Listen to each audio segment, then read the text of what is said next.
Brought to you by the Ministry of Planning, Economic Affairs and Development, Paria Fuel Trading Company Limited, and Standard.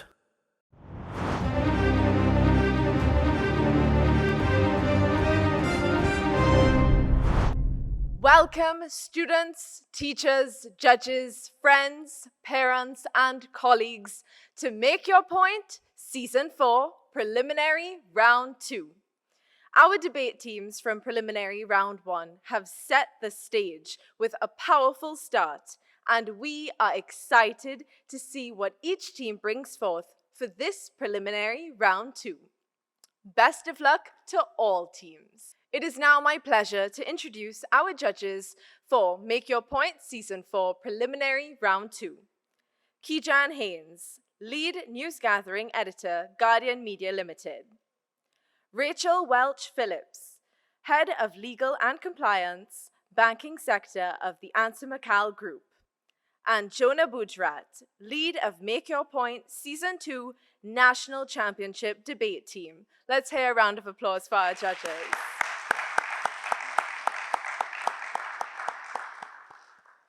And of course, joining me on stage is our timekeeper, Miss Jamie Simmons. Before we begin, to our viewers, on March 14th, each of our participating schools were invited to draw randomly from our ballot box to determine their topic and their position ahead of this competition stage. The debate will be conducted as follows. Once invited to do so, the proposition will speak for up to 4 minutes to present their opening. Then, the opposition will speak for up to 4 minutes to present their opening. Both teams will then be given 5 minutes each to confer before being allowed 2 minutes each to summarize. The judges will then make their decision to determine which teams advance to the quarterfinal round. A reminder that our judges' decision is final. Debaters, you are required to only speak when invited to do so at the lectern and stay within your time limits. Our timekeeper will ring the bell once to indicate that you have 1 minute left to conclude. When your time is up, you will hear the bell ring twice. After which, a continuous ring, should you go over the allotted time. Members of the House, while I hope you enjoy this preliminary round 2, please remain respectful and sensitive to our debaters and our judges. Up first is St. Joseph's Convent, St. Joseph, versus Presentation College, San Fernando. I now invite St. Joseph's Convent, St. Joseph, to the stage.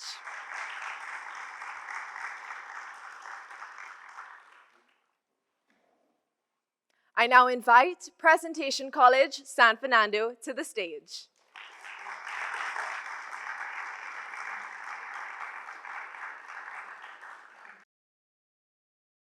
The motion is, domestic violence should be treated as a public health issue rather than simply a law enforcement problem. Will the proposition speaker, Sapphire Figaro of St. Joseph's Convent, St. Joseph, please take the floor? Today, I'd like to ask you a question. What are some of your hobbies? Do you like reading, sports? By any chance, do you like gardening? I'm sure by now you're trying to figure out, what does this really have to do with the motion at hand? But bear with me. Let's look at gardening. Let's all imagine that we own a home garden. And among the various crops that we are growing, we notice weeds among them. Is it logical to cut the tips with leaving your roots there? No, it is not. Today, I'd like to propose to you that treating domestic violence as simply a law enforcement issue rather than a public health issue does just that. That is why we, the proposition, firmly believe that domestic violence should be a public health issue rather than simply a law enforcement issue. It is undeniable that domestic violence is a serious issue within our nation, with a report of an average of 1,788 cases per year through the years of 2010-2022, according to Kappa Branch Trinidad and Tobago Police Services, as well as Mr. Dialsing revealing to us that an average of 30% of women in intimate relationships experiencing some sort of domestic violence. With that being said, let's look at root causes of domestic violence. According to the National Institute of Health, root causes include anger management issue, personality and psychological disorders, as well as learned behaviors, as well as exposure to domestic violence can result in the genesis of psychopathological disorders. It can cause and exacerbate mental health illnesses, as well as stick victims in a loop and perpetuate the abuse. Now, judges, opponents, anyone in the audience, can you tell me how does law enforcement deal with any of those issues? Let me save you the time, because it does not. But thankfully, public health does, through various strategies such as community-wide campaigns, psychological and psychiatric help for victims and perpetrators, as well as informational outreach activities. We can reach the root cause of these issues. According to Jody Lowinger, who holds years of experience as a clinical psychologist, not only does your mind guide your actions, but it is responsible for your reaction too. There, we see a direct link between our mind and our actions. This is why public health is effective, because we work on breaking mindsets, while law enforcement is simply arrest without address. Not only that, but law enforcement is temporary, guys. Law enforcement provides temporary detention and temporary protection, but public health, through its strategies such as education and awareness, addressing underlying risk factors, and implementing effective intervention, we can prevent the reoccurrence of repeated domestic violence cases and victims becoming perpetrators as well. In conclusion, law enforcement is faulty and simply cannot work by itself. Why must we rely on arrests with no address? Why must we settle with cutting the tip of the problem without reaching the roots when we have public health? Let's work together and look back at our home garden and address the root causes of this problem. Thank you, everyone. Will the opposition speaker, Zain Bissoon of Presentation College, San Fernando, please take the floor? Domestic violence should be treated as a public health issue rather than simply a law enforcement problem. These hands, ladies and gentlemen, our hands, they can heal or they can harm. They can comfort or they can inflict pain. And for too many victims, they represent fear, control, and suffering. Take, for instance, victims like Samantha Isaac, a young mother from Trinidad and Tobago. She endured years of abuse and eventually sought legal protection, but she was murdered by the very same man she tried to escape. Samantha's life could have been spared with more fervent police intervention. Would a public health approach have saved her? No. Samantha didn't need a campaign about healthy relationships, my brothers and sisters. What she needed was police intervention, strong law enforcement, and justice. Furthermore, domestic violence is a crime, not just a health issue. Let's be clear. Domestic violence is not just about trauma and recovery. It involves physical assault, sexual violence, and coercion. These are criminal acts, not just medical conditions. If we primarily classify domestic violence as a public health issue, we risk softening its legal consequences and allowing abusers to evade justice. The Domestic Violence Act 2020 in TNT rightly grants police the power to intervene immediately, even without a warrant, because domestic violence is a crime, ladies and gentlemen, that demands a criminal justice response as revealed in Legal Aid and Advisory 2020. Following this, law enforcement actually provides immediate protection, my dear proposition. Imagine this. A woman arrives at the hospital, battered and bruised. The hospital treats her injuries. But then what? Without police intervention, she is sent right back into harm's way.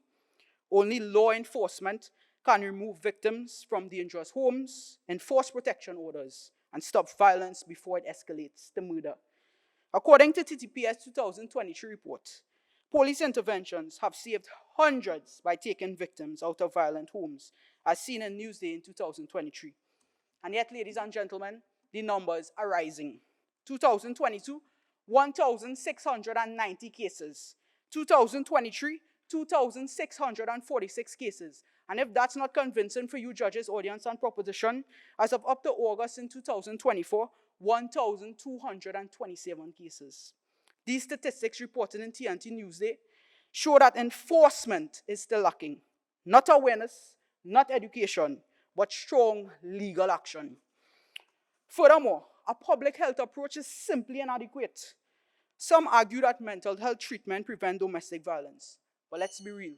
Can therapy stop a fist? Can a mental health session really prevent murder?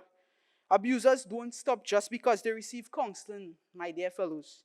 Many manipulate the system while continuing their abuse behind closed doors. And let's not forget, the healthcare system is already overwhelmed and overburdened. A 2022 study by UE found that only 35% of healthcare workers had proper training to deal with domestic violence cases. Furthermore, did my proposition know that TNT has only one public shelter for domestic violence located in Port of Spain that admits they are missing majority of the needed operational funding? You can go check for yourself at trinidadshelter.com. UE Research Report 2022 also showed that hospitals already struggle with staff shortages and underfunding. Yes, healthcare plays a role, we agree. But law enforcement must lead the fight. If we weaken law enforcement's role, we are not protecting victims, ladies and gentlemen. We are endangering them. For these reasons, presentation called San Fernando opposes the motion. Thank you. A thought-provoking start to preliminary round 2. Both teams now have 5 minutes to confer. And to you, our viewers, we take a short break. Please stay with us.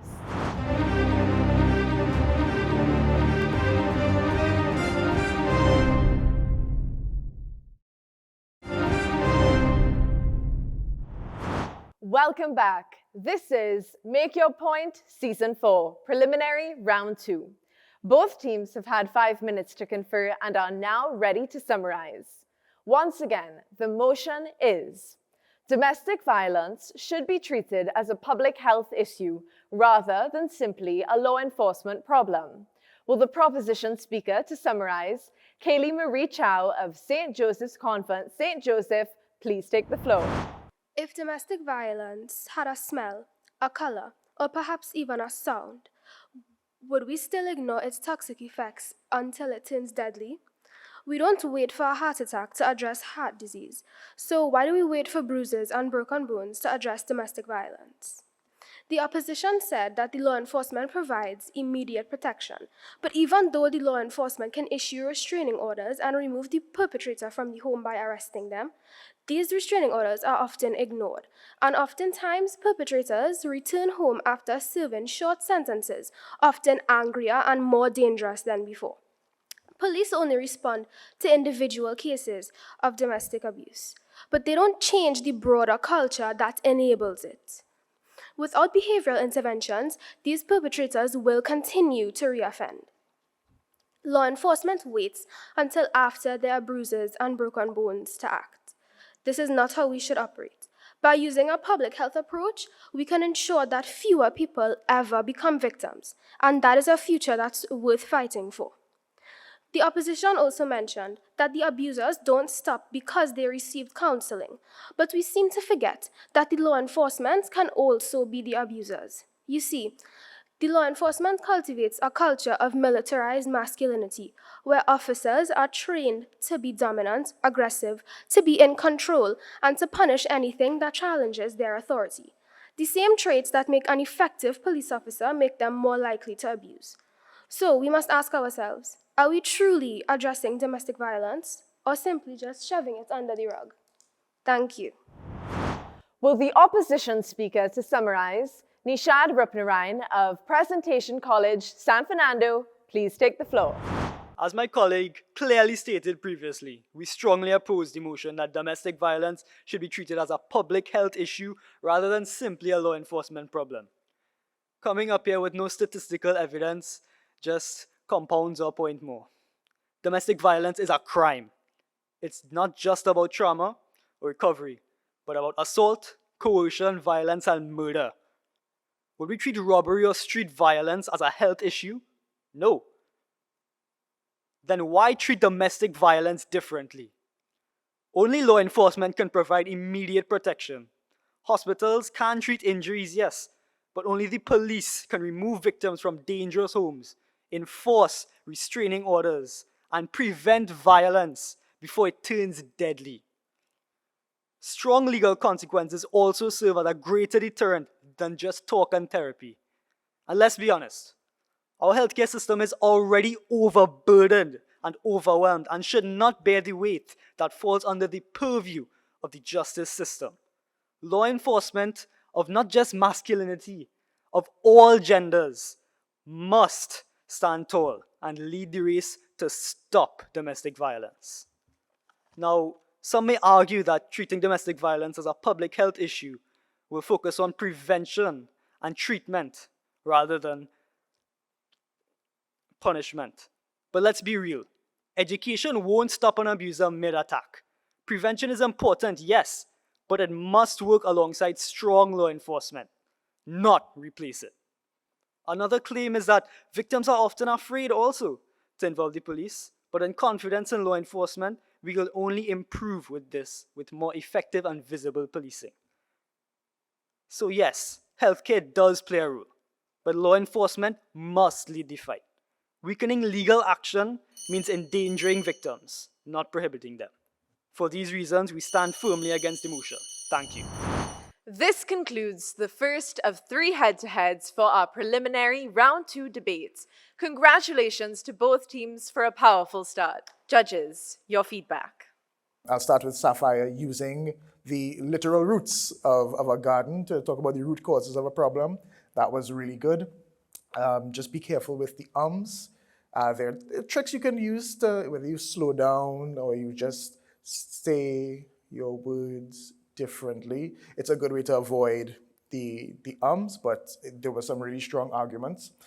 Guys, it's very hard to argue against a topic that a lot of people already have strong points on, and you did a really good job at, even if you did not feel that way personally, you couldn't always tell that in your debate, and that is the most important thing about a debate. Just be careful that you don't argue against your own points, as you touched on a little bit when you started to talk about the disadvantages of using law enforcement. But it was still a solid debate on both sides, so congratulations to both teams. Yes, so starting with St. Joseph Convent and Sapphire, I liked your conversational tone that you started with and kept throughout the entire debate. It was engaging enough to follow your train of thought. To start with the garden analogy, to address the root of the problem as opposed to the branches, and having that as a recurring theme throughout the presentation was a good idea. You used rhetorical questions, professional opinion, as well as statistical data to support what you were saying. The prevailing point that seemed to be made was that the mechanisms in place that a public health issue would introduce to solve domestic violence would be the psychiatric help. That seemed to be the main takeaway. I felt a little more could be invested into what exactly classifying domestic violence as a public health issue, what more advantages would that bring as opposed to keeping it as a law enforcement problem alone. As for Kaylee Marie, I also liked your tone and I felt it was engaging enough. You rebutted a lot of points that they would have made extemporaneously, which shows a good debating skill, to be able to think on the spot and respond to what was said in their presentation after you would have heard it. So that was good. Now, as for Pres Sando, starting with Zane, I really enjoyed the convicted, commanding tone that you came out with. It was appropriate for the side that you were arguing, which was this law enforcement being which should be the primary mover towards the solution of this problem. The hands used for harm as opposed to help, and how we are supposed to treat with that, the Samantha Isaac case in a local context, was well done. For Nishad, you reinforced the proposition well, and again, your tone was pretty engaging. So keep that up, and just be sure to make sure that your arguments don't, again, contradict themselves whilst weakening your opponents. That's all. Let me start with St. Joseph's Convent. St. Joseph, Sapphire, as a proposition speaker, well done with your eye contact. That was very powerful. And knowing who to look at and for what periods of time is truly a skill, so I commend you for that. Your tone was very confident. As the judge mentioned, there was some umming, but you maintained a very good pace that allowed us to really acknowledge the points you were making. Kaylee Marie, in your summary, militarized masculinity, my goodness, that caught me. Using alliteration like that and using terms like that is a very powerful way to engage your audience. So well done. Moving on to Presentation College San Fernando, Zane, you presented a lot of very strong facts on how law enforcement works and its strengths. So you informed your audience extremely well. The data on incidents and the energy that you brought to that kept me engaged, so I didn't feel like I was overwhelmed by information. Nishad, in your summary, you gave a very strong summary of the critical issues that were raised by your first speaker, and you touched on all the key points. However, you did argue against yourself a little bit also by saying public health working with law enforcement is part of the solution. So the simply in the motion, I think, is really where you lost your opportunity as a team. Nonetheless, your delivery was also very strong and very impassioned. So congratulations to all. Thank you, judges. And once again, congratulations to both teams. We now take another short break, and when we return, it's our second head-to-head. Bonaire Secondary versus Queen's Royal College.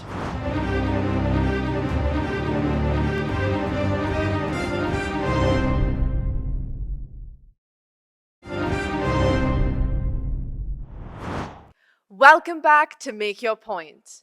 The motion is: the carnival industry is too dependent on imports. Local manufacturing must be prioritized. Will the proposition speaker, Rohan Laltu of Bonaire Secondary, please take the floor? Today, Bonaire Secondary is called to propose the motion: the carnival industry is too dependent on imports and local manufacturing must be prioritized. Now, with mass bans still fresh off the streets of Port of Spain and Marshall's party still on our tongues, this couldn't be any truer. Today, I'd like to remind you of a line from my favorite calypso by the late Denise Plummer. I see a people creative who must overcome, make magic from old steel and rusty oil drum.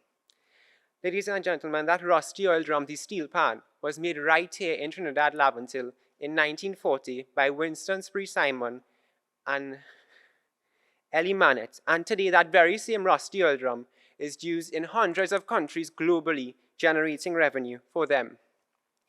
We are a creative people, ladies and gentlemen. The very essence of Carnival is the creative music, artistry, and craftsmanship of Trinbagonians. Yet every year we spend millions of dollars importing materials, costumes, and even the basics like decorations. This depletes our already scarce foreign exchange reserves. As The Guardian rightly points out, that is why it is so perplexing that an industry that has developed over more than 2 centuries on a steady supply of innovation and locally sourced content has been tapping into the country's scarce supply of foreign exchange. In the year 2022, we imported over US $1.7 million in ornaments to make Trinbago Carnival. That making any sense? Why are we handing over our legacy to foreign manufacturers who have no appreciation for our culture? Why are we flooding our carnival with mass-produced imports when our own designers, artisans, and creatives are just as talented and capable, if not more? Why are we allowing Carnival, which should be an economic booster, to become an economic burden? Carnival is more than just a 2-day parade. It is a legacy, a cultural expression. Yet every year, we allow foreign companies to dictate the look of our mass. Because alongside foreign cloth, glitter, and beads, we import foreign aesthetics and cultures too. Instead of intricate handcrafted designs like the Dame Lorraine and Jab Malassi, we get factory-made, feather-strapped bikinis. If mass bands and artists commit to sourcing materials locally, we can create so many jobs and keep millions of dollars of forex in our country's economy that we so desperately need. Though the opposition, in an act of unpatriotic betrayal, will disagree with my argument, I believe that we can produce all the elements of Carnival locally. In the fiscal year 2024 to 2025, our budget provided $7.52 billion to education. Why not allocate a portion of this funding to promote CVQ programs that teach garment construction and textile decoration? This creates a pool of young creatives fostering greater local production. So my fellow citizens, to ensure tomorrow's generation enjoys a taste of our country's beautiful, authentic carnival, let's keep the thing alive now. And I don't know about you, but there is a sense, a flame of patriotism that is ignited within me when I walk into a grocery store and I pick up a product and printed on its label is proudly TNT. It makes me feel proudly TNT. Thank you. Will the opposition speaker, Akash Raghu of Queen's Royal College, please take the floor? Picture this. Ping pong pong pong pong. The pulsating rhythm of the steel pan, the dazzling spectacle of costumes gliding through the streets, the euphoria of a people in celebration. This is Trinidad and Tobago's carnival, our pride, our culture, our economy. Honorable judges, esteemed opponents, and valued viewers, today we engage in not just a debate, but a pursuit of truth. The proposition would have us believe that our carnival industry is too dependent on imports, as if it is a fragile, failing industry, rather than the global powerhouse that it is. This claim is not only misleading, but dangerous. The reality is that our carnival thrives because of a strategic mix of local ingenuity and imported resources. To suggest otherwise ignores economic realities, and now I will give proof to this claim. Let's start with the phrase too dependent, or rather the blanket statement. What does that even mean? Carnival does use imported materials like feathers, beads, and even sound equipment. Is that a weakness? No, it is an economic decision. The article produced by Loop News in February 2024, entitled Labor Shortage Leading to Import of Most Carnival Costumes, states that the labor-intensive nature of costume making means band leaders rely on imports. And as I quote directly, local manufacturing cannot meet the demand. This is not excessive dependence, but rather practical sourcing. Moreover, many key elements of carnival are already locally produced. Thanks to the proposition, they already support my claim. Our world-famous steel pan, our soca music, our event management, and our logistics. Carnival and Creativity, a glance from the services mindset, is an article produced by Guardian Media in 2024, reporting that carnival is a service-based industry, generating foreign exchange through cultural exports like Rapso and Calypso. Allow me to ask you this. When you hear a Marshall Montano hit blaring from a music truck, is that an import? When you see wire benders using the imported material to make beautiful costumes, is that an import? The answer is simple. No. Our carnival is built on local creativity, complemented, not dominated by imported resources. Forcing local manufacturing to replace imports would have severe consequences. First, costs would skyrocket, efficiency would decline, and most importantly, the impact on our economy would be disastrous.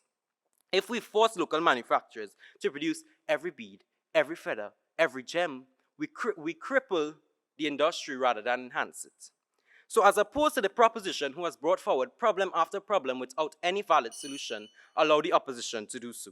Taking reference from Marshall Montano, balance. A balanced approach, improving supply chains, and focusing on entrepreneurship is the real solution, not unrealistic manufacturing expectations. As a matter of fact, it is quite arbitrary of the proposition to assume that simply increasing local manufacturing is a viable solution when the economic realities state otherwise. The opposition stands firm. Carnival is not too dependent on imports. It is strategically dependent. So let's not be blinded by misplaced fears of foreign dependency, but rather celebrate what makes our carnival unique. Our ability to merge culture and commerce, creativity and strategy, local and international. Thank you. Both teams now have 5 minutes to confer before summary. To you, our viewing audience, we take a short break. Don't go anywhere, we'll be right back.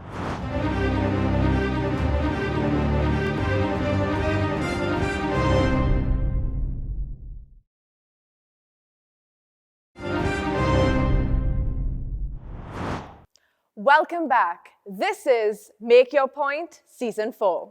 Both teams have had 5 minutes to confer and are now ready to summarize. Once again, the motion is: the carnival industry is too dependent on imports and local manufacturing must be prioritized. Will the proposition speaker to summarize, Sweden Rollins of Bonaire Secondary, please take the floor. Our stance is firm. The opposition states costs may skyrocket. Think about the long-term benefits of economy, security, environmental stability, empowerment of our citizens. Ladies and gentlemen, the carnival industry is an integral part of cultural identity and can become more economically viable. Trinidad and Tobago's national deficit is $5.5 billion. In 2024, tourists contributed approximately $640 million. 29,651 non-national visitors arrived by air, each spending an average of $15,313. This figure does not include the nationals who do not reside in the TNT but would have returned to participate in the festivities. Furthermore, 20,423 cruise ship visitors spent approximately $6 million. Carnival makes money, so why are we so afraid to invest in it? We are squandering our creative talents and foreign exchange reserves by relying on imports for a celebration that is at its heart. Trin-Be-Go-Nian. Do I have to spell it out for you? So let's make an explosion together. We are capable of producing everything from costumes to decorations, and by doing so, we can create jobs, preserve our heritage, and keep the economic benefits within our borders. It is time we stop allowing foreign companies to dictate the very essence of our carnival and start empowering local creators and artisans. Let us make carnival truly ours, but in the materials that bring it to life, not just in spirit. Ladies and gentlemen, the opposing team is going to stand here and argue that we have limited local production capacity, higher costs for consumers and brands. Globalization enhances creativity and quality, dependence on raw materials imports. Thank you, everybody. Will the opposition speaker to summarize, Brendan Butcher of Queen's Royal College, please take the floor. Ladies and gentlemen, the proposition has presented nothing but dreams, and as a side that cares, we cannot allow that to happen. Let's be clear. Trinidad and Tobago's carnival industry isn't too dependent on imports. It's strategically dependent. Imports are not a weakness. They are an economic choice that allows our carnival to remain a world-class spectacle. We affirm and agree that local representation is vital. It already thrives in our music, steel pan, and artistry. Rohan believes, but the reality is that Trinidad simply cannot facilitate full-scale local manufacturing that supports the carnival industry. Trinidad simply cannot facilitate the full-scale localizing manufacturing industry that supports carnival. Instead of forcing an unrealistic shift, we should focus on expanding our creative services and strengthening our industry through smarter investments.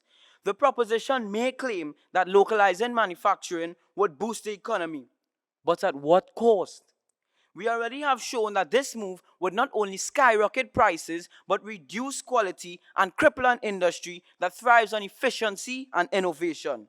The proposition argues that the reliance weakens our national identity. But Carnival's soul isn't in the beads and feathers. It's in our music, our people, our creativity. It's in our DNA. And we're not importing that, So I ask you, why fix something that isn't broken? Instead of limiting our industry with impractical demands, let's ensure that Carnival remains an economic and cultural powerhouse, one that celebrates the perfect harmony of local talent and global resources. I thank you. This concludes the second of 3 head-to-heads in our preliminary round 2 debates. Congratulations to both teams. Judges, your feedback. Well done to both teams. I think this was a very interesting motion for you both to consider and a very pertinent one. Proposition, let me begin with you. Bonaire Secondary. Rohan, scrap the intro. The motion was just stated, don't repeat it. You lose us straight away. You have one opportunity to hook us from the first word you say, use it, and use it wisely. Love the Denise Plummer lyric use. Those references are really pertinent both to the motion and to the point you were making. There were a couple hyperboles that you were deploying that lost me a little bit too, such as hundreds of countries play pan. So if you are going to use statements that have data available, I would suggest you use the data rather than a broad brush statement. And in the summary, Sweden, the delivery wasn't very strong. I wasn't very convinced that you even believed what you were communicating to me. The summary should really be used to make those critical points clearer. I got a bit obscured in a very data-heavy delivery that it wasn't even easy for me to navigate. You should be careful to not come across as condescending with statements such as, do I have to spell it out for you? So there is a gentle balance that has to be struck between delivering a strong statement but also retaining respect for the listener. Moving on to QRC, starting with the opposition speaker, Akash. Great delivery, great energy. You had my attention from start to finish. You turned a lot to look at who you were speaking to from the proposition, and we would lose you. We would sort of lose the sound, the direction of your voice headed in another direction. I encourage you to use your hands or your arms, and that way we never lose the power of your voice being directed. The summary speaker, Brendan, that line that the proposition presented, nothing but dreams, excellent, right? Because again, you are targeting what you saw as a lack of data to underpin the proposition that was being made. And it is not a disrespectful statement, but it is a strong statement. It's a powerful statement. So good use of phraseology there. You made an excellent summary of the key points. Again, you drove home the points that were originally made by your opposition speaker, and you reminded me of why they were strong points, right? So you were extremely convincing with both your clarity, your flow, and the fact that you truly presented a summary of what had already been said to remind me so I wouldn't be distracted by what the proposition may have brought in between. So very commendable. All right, well, starting with Bonaire Secondary and Rohan, I would first commend you. I feel like your tone, your conversational tone had a bit of humor and lightheartedness in there, which was easy to follow. The Calypso reference and the introduction. As I said, I would have to concur with the other judge in saying that you don't want to spend too much time on building a scenario and painting an image and not actually one that does not directly aid your argument. If you want to build a scenario, it has to be some underpinning of some suggestion or that will segue well into what you're going to argue about. It can't just be something totally emotive. I see the attempt made to dwell on the foreign exchange reserve being depleted by the amount of imports that we have. I believe that was a point that could have been elaborated on. You should have focused on more so the negative impact of heavily depending on imports. See, that was really the argument that you had to drive home, the economic impact. As for the summary speaker, you were in a unique position to refute or rebut some of the points that were made by the proposition, which I felt was a missed opportunity because you did not address the labor demand issue that they would have pointed out. So they said that we can't just rely on local manufacturing because, as cited by Loop News, we just don't have the labor demand. This cost co-op efficiency goes down. It was an opportune time for you to address or rebut that in some way. I see you ran out of time. So that was, something that could have been done. Now for the opposition, Akash, I would say it was a very captivating tone. The delivery was on point. I followed you every step of the way. I like the emphasis on the synergy between local talent and resources and the global aid. I think that was the best approach to take in that we are not too dependent, we are strategically dependent.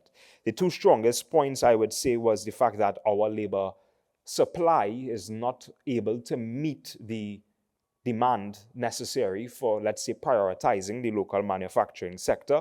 I felt that was a good point to make. And again, the refuting of one of their fundamental points of creativity being stunted.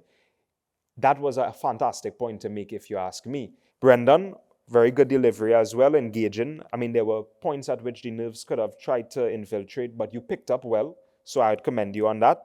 I would have to also repeat that Nothing But Dreams, I felt, was a very appropriate assertion to make, because what I felt lacking on their end was they didn't address the practicality. And here you came and you picked up on that and said they seem to just be imagining an idealistic scenario that they can't practically implement.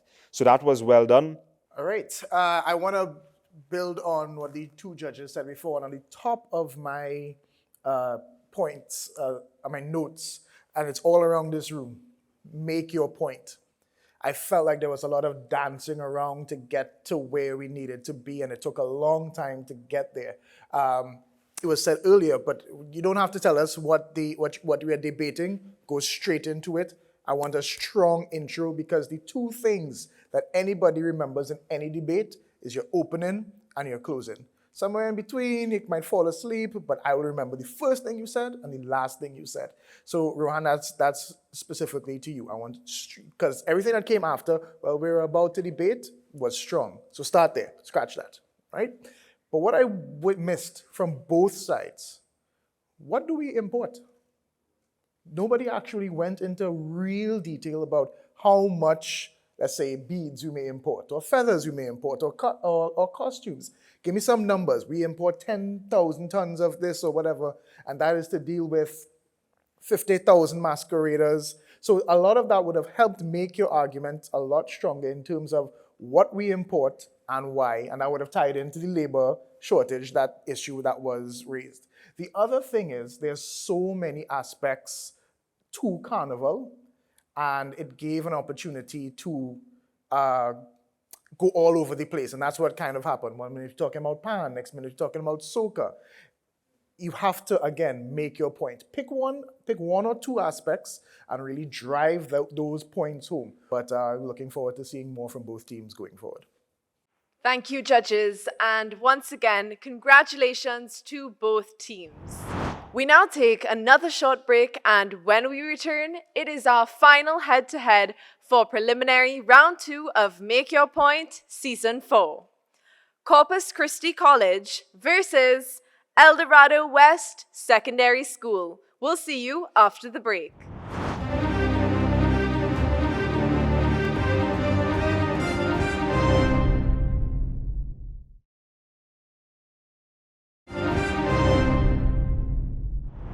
Welcome back. This is Make Your Point, the final debate of preliminary round 2.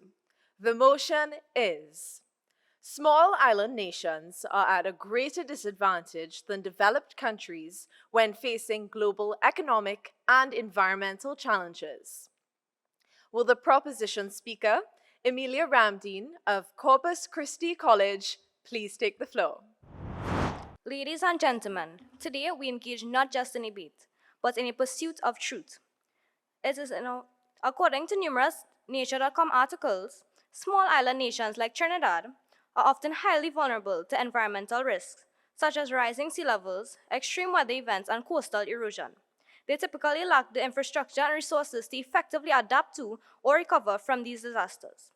Secondly, did you know many small island nations rely heavily on specific industries like tourism and agriculture? If any of these industries were affected, this can have negative impacts on the islands, such as market fluctuations, climate change, environmental degradation. For example, tourism might decline due to natural disasters or environmental degradation, like coastal erosion and coral bleaching. Developed nations having stronger institutions, economic systems, and political power, allowing them to influence global economic decisions and benefit from international trade. Small island nations, often having less political influence, struggle to secure the resources and international support needed to address the global challenges they face. Lastly, I'd like to end on my strongest point: climate change. Climate change is one of the world's biggest challenges. As global climate change accelerates, Small island nations are facing the existential threat of disappearing due to rising sea levels. Developed countries with more financial and technological resources can more effectively weaken or adapt to these challenges, while small island nations have limited capacity to protect themselves from the long-term consequences. Ladies and gentlemen, can we deny that small island nations are at a much greater disadvantage compared to developed countries when facing global economic and environmental challenges, especially when they lack the infrastructure, financial resources, and technological capacity to effectively respond to these threats? And what will it take for us to address the disparity with the urgency it demands? Ladies and gentlemen, it is in our firm belief that small island nations are at a much greater disadvantage compared to the more developed countries when facing global economic and environmental challenges. Thank you for the courtesy of your time. Will the opposition speaker, Kidra Kelly Claremont of El Dorado West Secondary, please take the floor? On April 15th, 1912, the RMS Titanic, the largest luxury ocean liner, sank on its maiden voyage because it was too large to maneuver an iceberg in time.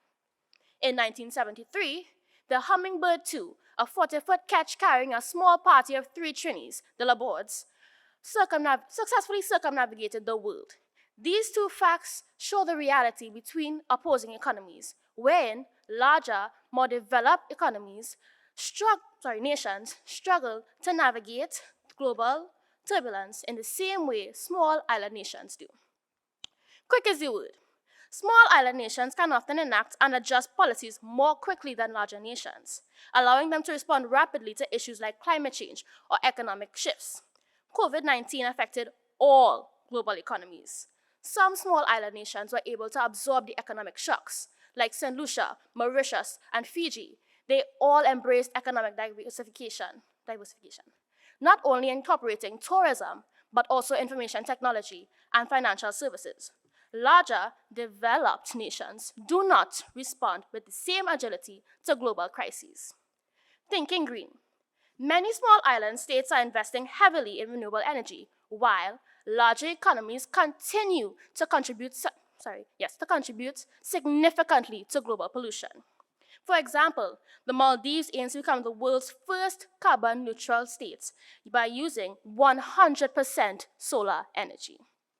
According to the UN, small island states like Trinidad and Tobago can transform their energy systems to 100% renewable energy by taking small but significant steps towards sustainability. Imagine China, India, the US, and Japan all contribute more than 75% of pollution because of coal-powered energy. This results in inferior air quality and polluted soil and water courses. I am sure we can all see the irony here. It seems that the greater and larger the economy, the greater and larger the environmental costs. Many small island nations' economies are tourism dependent, which, if managed effectively, can encourage growth. Look at Togo's experience with ecotourism. Somebody might want to look into hurricane tourism specifically. Yes, that's a thing, people. People pay money for that. Alternatively, many developed nations with mature tourism industries often face challenges in balancing environmental sustainability with economic growth demands because of their larger infrastructure, which leads to demands for cheap energy. There's no place like home. Investing in education of the people and the community, like the GATE program in Trinidad and Tobago or the Usain Bolt Foundation in Jamaica, provides opportunity for human capital growth. In larger economies, investment in human capital may be inefficient. It takes too long. It costs too much because of the sheer size of their population. In small island economies, the opposite happens. And one can argue a nation's most precious resource is their people. Just ask Singapore. With a clear vision, effective policies, and the right leadership, small island nations can leverage their innovation and agility to adapt to and navigate through the turbulent waters of global experience, much like the Hummingbird II and the Labords. I'm not too sure about the Titanic, though. Thank you. Teams, you now have 5 minutes to confer before summary. To our viewers, we take a short break. Please do stay with us.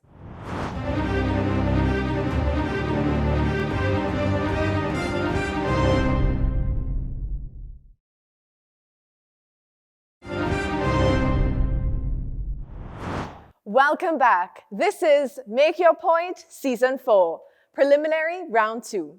Once again, the motion is small island nations are at a greater disadvantage than more developed countries when facing economic and environmental challenges.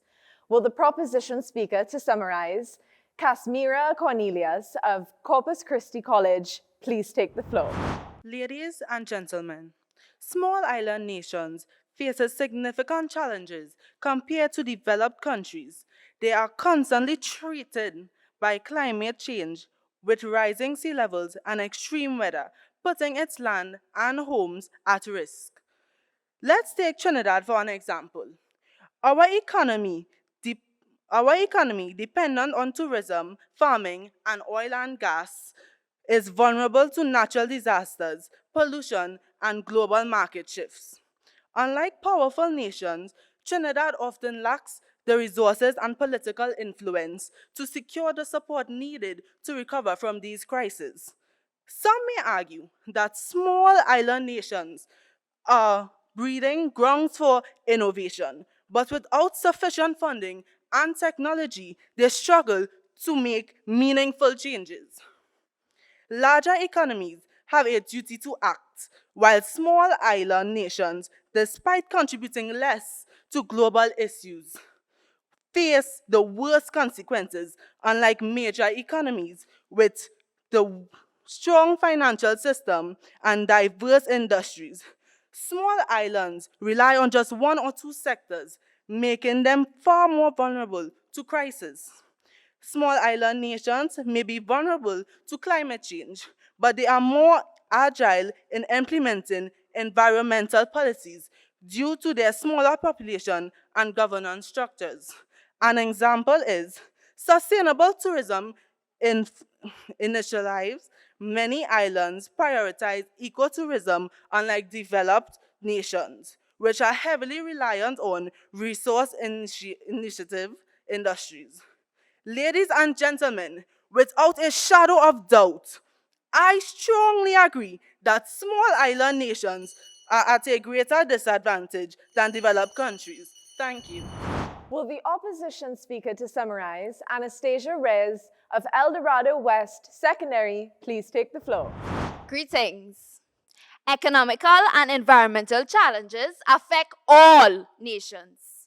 Challenges like pandemics, wars, sanctions, and tariffs can cripple an economy. We are witnessing strategic economic and implementation policies and travel restrictions being implemented by large nations like the US and the UK. These new policies are already fracturing relationships with other countries. No doubt, reduced funding along with these new policies can also negatively impact small island nations. Fortunately, organizations like CARICOM can seize this opportunity to strengthen their role. After all, there is strength in numbers. Small island nations can rely on and support each other for food security, disaster relief, free trade, and global representation. These small island nations are uniquely positioned for success. Their sizes, natural resources, and agility can ensure that they remain resilient and strong. My worthy opponents may propose that developed nations are immune to global challenges, but like they say, more money, more problems. Like the US grappling with a $35 trillion debt, they are also one of the main contributors to global warming. In fact, according to the CDC, almost 2,000 people die from heat waves annually in the US. Guess how many in Trinidad and Tobago? 0. And if you think these new economic and immigration policies would benefit developed nations, think again. Countries like the US and the UK have an aging population along with a low birth rate. Without immigrants and trade partners, these so-called superpowers will fall. This concludes our final head-to-head for preliminary round 2. Judges, your feedback. All right, well, first I'd say good job to both teams. This was a challenging motion, and when I read it, my first thought was, how is the opposition going to argue this? It seems as if the data is stacked on the proposition side. So to start with Emilia, with that backdrop, I had to say I was expecting that your argument would be predicated on not just the inundation of statistics, but also an evaluation of the entire picture, preempting what some of their points might have been and trying to address that and nullify what they could have come with, as little as that might have been. But I felt as if there was too much of a reliance on almost just the listing of statistics. In as much as it was verifiable facts, and I think we could all agree that's the consensus that most people arrive at, I felt there should have been a more deliberate exploration of the matter and maybe some of the perspectives that they might bring. You could have preempted it. As for the proposition summary speaker, Kazmira, the delivery was strong in terms of your tone, but I felt there was too much dependence on reading. There was a little too much looking down, which usually diminishes the engagement with the audience. I felt you were in a prime position to rebut the point that they would have made, which was the agility of the smaller economies being the main advantage that smaller island nations have over the more developed nations. I felt as if you could have invested more into that rebuttal, but you did reinforce what was said well and succinctly. Now, to go on to the opposition side, Kidra, to start with, the Titanic analogy, it was well done, but I would say you could have, I think there was a presupposition that we were exactly where you were mentally when you made it. It took a little deciphering on my part to figure out what the comparison was being made. The Titanic being the size of it to the developed countries and the manned boat being representative of the smaller island countries. It kind of took a little more effort on my part to see where you were at. So you could have clarified that at the beginning. But I really admired the approach you took with emphasizing that the agility smaller island nations have allow them to adapt to changes quicker, allows them to develop their infrastructures and target it towards whatever global changes there may be, which is a perspective not many people consider. So I admire that approach. And Anastasia, I like that you focused on the debt, to address the economic side of things, you address, because that was not as heavily addressed in the opening opposition speaker's address. So you went into the debt and more money, more problems, being something that not many people take the time to consider. But all in all, it was a well-done debate. One of the things I love about these debates is when I have a moment where I stop taking notes and I put it down and I look straight at the speaker, because that speaker is speaking to me and convincing me, and I feel like they're talking to me. And I think, Kidra, you are that speaker for me for the afternoon. Everything you said, and as Jonah said, I wondered going into this, how do you debate something that is so it's so verifiable, it's fact, everything's been there. And I do think that both you and Anastasia, if I get the names wrong, please help me, but I think both of you all did a really good job at bringing across something that may not have been easy to debate, but you came across and said, you know what? Make lemonade out of lemons. You're all small, figure out your problems. Hurricane tourism, boom, figure it out. Like that, and the way you brought it across, I was like, maybe as a small nation, I should be able to fix myself. And that is what debate is. That is what it's supposed to be, and you all nailed it. But this is where I'll get across to Emilia and Kazmira. I want that energy. You had the advantage in this going in. All of the facts were on your side. Everyone believes that I wanted now emotion. You are from a small island. You are seeing the effects of climate change. You are seeing the effects that these big countries are having at us. And I didn't get that emotion from you. I didn't get that feeling of, hey, I am living this. I am affected. So when we're doing presentations, what I want you to do is not just the facts, not just the data and all of that. Speak to the camera. Speak to your parents. Look into the mirror when you're practicing these things. Memorize your speeches so that when you are presenting, you're not down in your notes. I want you to talk to me, and I want, when I'm listening, And I put my pencil down and I'm looking back at you and I'm like, yes, yes, I see the point that you're trying to make. But you know, very strong arguments on both sides, but I do see one really going forward, after this. Corpus Christi, Emilia, I think the nerves got the better of you. You spoke extremely, extremely quickly. But the other thing is, the question you have to ask yourself, especially when you are the first speaker on a motion, is what is my pull? What is my attention grabber? How am I keeping their attention after I grab it? And then how am I, at the end of the day, making them feel like their attention was worth it? That the last 4 minutes they spent listening to me was worth it, right? I wasn't getting that. I wasn't getting that hook. I wasn't getting that pull into what you were saying. Kazmira, you had very clear delivery, but no hook either. And unfortunately, your posture was very disengaging because we couldn't see your face. And your face is really a very important instrument in engagement. But you gave a very clear concluding statement, and so it was very easy for me to understand what you were trying to get across. Kidra and Anastasia, as we say in this country, all you have it. You are very engaging, yeah?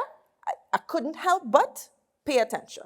Whether I agreed with you or not, you had my attention from the time you started to the time you ended. Anastasia, I have to say, I applaud your energy, but I want you to move forward with it carefully. You want to ensure that you are still taken seriously. So capturing the energy that you have, which is a very powerful energy, and I applaud it, just don't step into the realm of being more like a caricature. Yeah? You don't want to seem cartoon-esque. You still have to ensure that the audience is taking what you are saying with a level of gravity and a level of seriousness. But at the same time, your playfulness, your approach, your clear passion and driven energy is absolutely contagious. Thank you, judges, and congratulations to both teams for their powerful debates. We now take another short break while our judges confer and tally the points to determine which 3 of our 6 schools will be moving forward to the quarterfinal round to join our preliminary 1 winners. We'll see you after the break.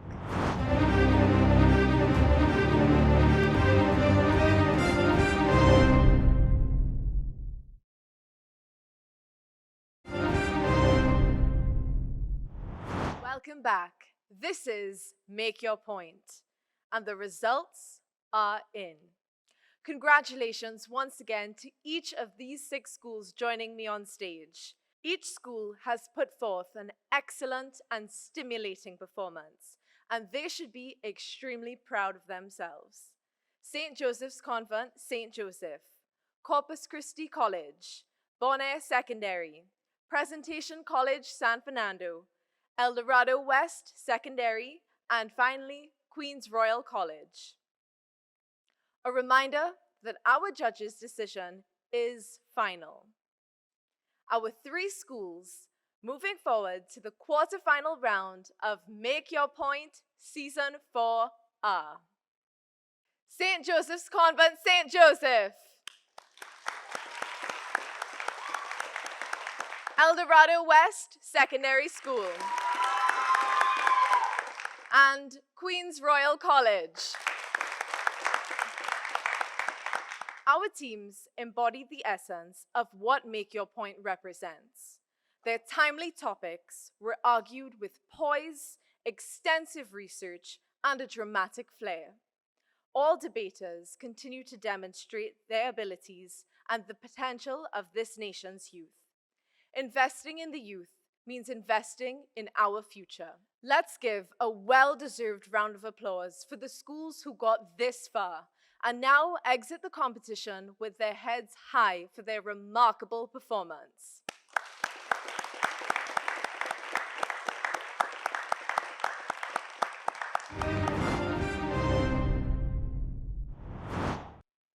I would now like to ask a representative from each of our 3 schools to draw from our ballot box to determine their topic and their position ahead of the next competition stage.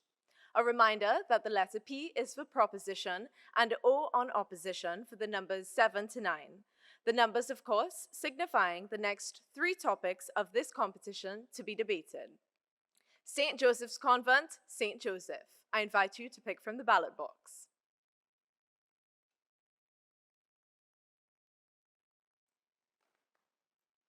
El Dorado West Secondary.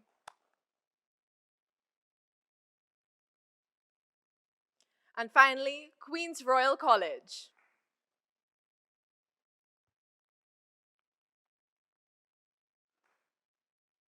Our teams embody the essence of what Make Your Point represents. Their timely topics were argued with poise, extensive research, and a dramatic flair. All debaters continue to demonstrate their abilities and the potential of this nation's youth. Investing in our youth means investing in our future. This concludes preliminary round 2. Please join us again next week Tuesday at 8 p.m. on CNC3 to watch the quarterfinal round of Make Your Point Season 4 and to watch these schools debate. St. Joseph's Convent, St. Joseph. El Dorado West Secondary. Queen's Royal College. Holy Cross College. Bishop Anstey High School. And Fatima College. I'm Priyanka Lala, and I'll see you next week. Brought to you by the Ministry of Planning, Economic Affairs and Development, Paria Fuel Trading Company Limited, and Standard.